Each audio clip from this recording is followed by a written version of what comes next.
আল্লাহর কসম, নবীজি বলেন কেউ একটি প্রাণ, একটি আত্মার মৃত্যু হবে না তার রিজিক পূর্ণ না করে, তার রিজিক পূর্ণ না।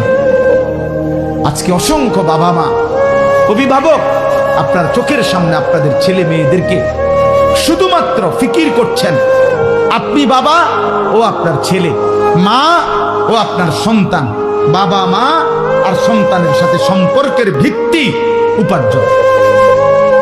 উপার্জন বাবার একটাই ফিকির, বয়স হয়ে গেছে এখনো টাকা রোজগারের কোনো বুঝল না, তাড়াতাড়ি হয় বিদেশ পাঠাও, নইলে কিস্তিতে পারো, সুদে পারো, 2 নম্বরই করে পারো, 6 নম্বরই করে পারো, কোনো না কোনো ভাবে ফোলাটার একটা লাইন ধরায় দাও। লাইন মানে টাকা, লাইন ধরায় দাও মানে টাকা। 12 লাখ টাকা লাগবো ইটালি, কোনো অসুবিধা নাই। কোন দিন? সর্বোচ্চ 12 দিন সময়।